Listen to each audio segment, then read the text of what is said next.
सबसे पहली खबर जो ट्रेंड कर रही है वो है कश्मीर को लेकर। देखिए, एक ऐसा वक्त भी था जब जम्मू कश्मीर में हुर्रियत की तूती बोला करती थी। ये वो दौर था जब हुर्रियत में शामिल ये सियासी दल कश्मीर में अलगाववाद का जहर घोल रहे थे। लेकिन अब कश्मीर बदल चुका है। धारा 370 समाप्त होने के बाद नया कश्मीर अमन की नई सुबह को देख रहा है और इस नए कश्मीर में हुर्रियत धीरे धीरे कमजोर होती भी नजर आ रही है। इसी का नतीजा है कि आज हुर्रियत कॉन्फ्रेंस से 3 और दलों ने अपनी दूरी बनाई। हुर्रियत से दूरी बनाने वाले जो 3 नए संगठन थे उसमें जम्मू और कश्मीर इस्लामिक पॉलिटिकल पार्टी, इसके साथ ही Jammu Kashmir Muslim Democratic League, Kashmir Freedom Front. ये 3 संगठन ऐसे हैं जो हुर्रियत से जुड़े हुए थे। हुर्रियत से ये 3 संगठनों का किस तरीके से मोह भंग हुआ है, इन संगठनों ने खुद को पूरी तरीके से इससे अलग कर लिया है। और ये वाकई बहुत बड़ी खबर है, इसलिए भी क्योंकि जिस तरीके से गृह मंत्री अमित शाह, प्रधानमंत्री मोदी कश्मीर के लिए लगातार प्रयत्न कर रहे हैं, उसके बाद ये खबर आना कि हुर्रियत से 3 संगठनों का मोह भंग हुआ और कैसे ये तीनों पार्टीज जो हैं, Kashmir Islamic Political Party, Jammu Kashmir Muslim Democratic League, Kashmir Freedom Front, जो कि लगातार कश्मीर को लेकर के अपनी आवाज बुलंद करती रही है, उसका किस तरीके से मोह भंग हुआ, ये इस पार्टी से जुड़ी हुई जो जानकारी आई उससे आपको पता चलेगा। अब देखिए, इस संगठन के 3 वरिष्ठ अलगाववादी नेताओं ने हकीम अब्दुल रशीद, मोहम्मद यूसुफ नकाश और बशीर अहमद अंद्राबी ने भी अलगाववाद को त्याग दिया है और हुर्रियत कॉन्फ्रेंस के अलग अलग धड़ों से खुद को पूरी तरीके से अलग कर लिया। ये जो 3 संगठन हैं अब तक हुर्रियत के साथ हुआ करते थे, लेकिन प्रधानमंत्री नरेंद्र मोदी और गृह मंत्री अमित शाह की कोशिश से बदलते कश्मीर में संविधान पर बढ़ते विश्वास का ही असर है कि इन राजनीतिक दलों ने हुर्रियत से दूरी अपनी बना ली। और आज गृह मंत्री अमित शाह ने भी इस सिलसिले में सोशल मीडिया प्लेटफॉर्म एक्स पर एक पोस्ट किया है। इसमें उन्होंने लिखा है कि Jammu Kashmir Islamic Political Party, Jammu Kashmir Muslim Democratic League और कश्मीर फ्रीडम फ्रंट जैसे 3 और संगठन ने हुर्रियत से खुद को अलग कर लिया। ये घाटी में लोगों के भारत के संविधान में विश्वास का एक प्रमुख प्रदर्शन है। मोदी जी का एकजुट और शक्तिशाली भारत का सपना आज और भी ज्यादा मजबूत हो चुका है। तो बदलते हुए कश्मीर में कमजोर होते हुर्रियत की हालत अब ऐसी हो गई कि आज हुर्रियत कश्मीर के अंदर इतिहास बनता नजर आ रहा है। और यही वजह है कि आज हुर्रियत से जुड़े हुए संगठन भारत के संविधान के साथ होते हुए नजर आ रहे हैं। कभी जिस कश्मीर में हुर्रियत के 23 संगठन जुड़े थे और उनकी तूती बोला करती थी, आज उस हुर्रियत के 11 सदस्य पूरी तरीके से अपनी दूरी बना चुके हैं।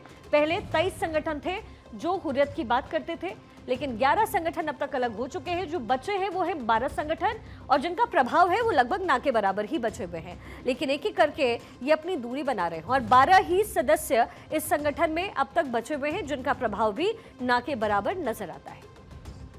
इससे पहले जम्मू कश्मीर तहरीके इस्तिकलाल, जम्मू कश्मीर स्वतंत्रता आंदोलन, जम्मू कश्मीर लोकतांत्रिक आंदोलन, जम्मू कश्मीर पीपल्स मूवमेंट और जम्मू कश्मीर सॉल्वेशन मूवमेंट ने पिछले महीने अलगाववाद का त्याग कर दिया। उस वक्त भी गृह मंत्री अमित शाह ने यही कहा कि कश्मीर में अलगाववाद इतिहास बन गया है और जोर देकर के कहा कि ये भारत की एकता को मजबूत करेगा। इसके अलावा पिछले साल सितंबर में हुर्रियत कॉन्फ्रेंस के पूर्व पदाधिकारी और जम्मू कश्मीर नेशनल पार्टी के प्रमुख सैयद सलीम गिलानी अलगाववादी खेमे से अलग होकर के मुख्य धारा की राजनीति में शामिल हो गए।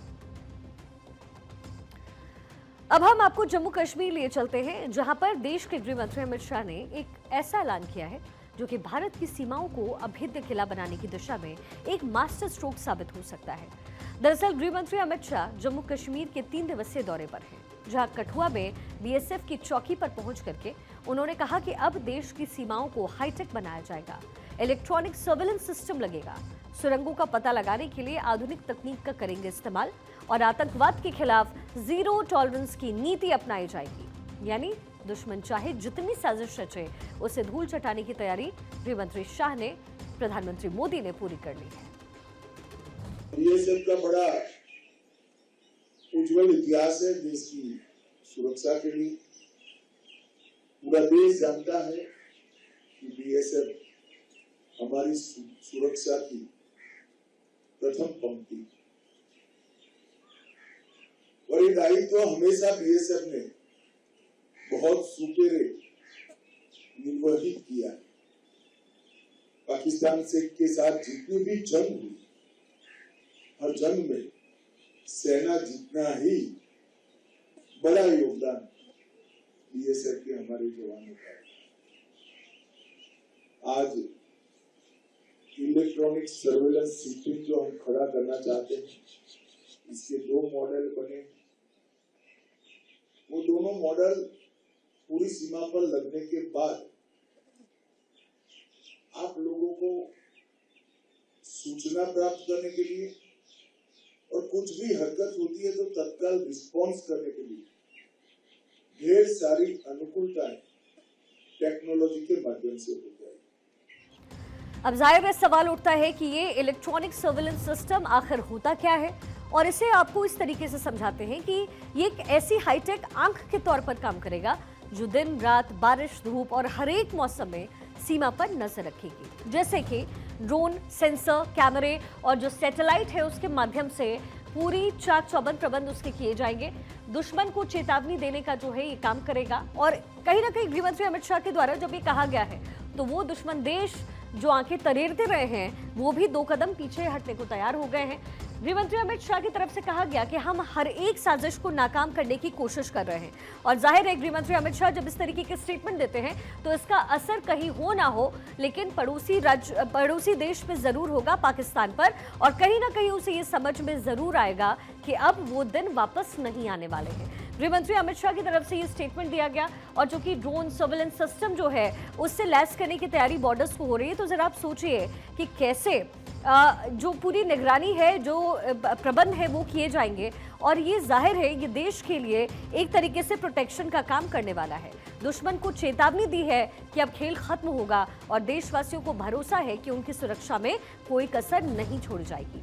गृहमंत्री अमित शाह ने कहा है कि हम हर साजिश को नाकाम कर देंगे।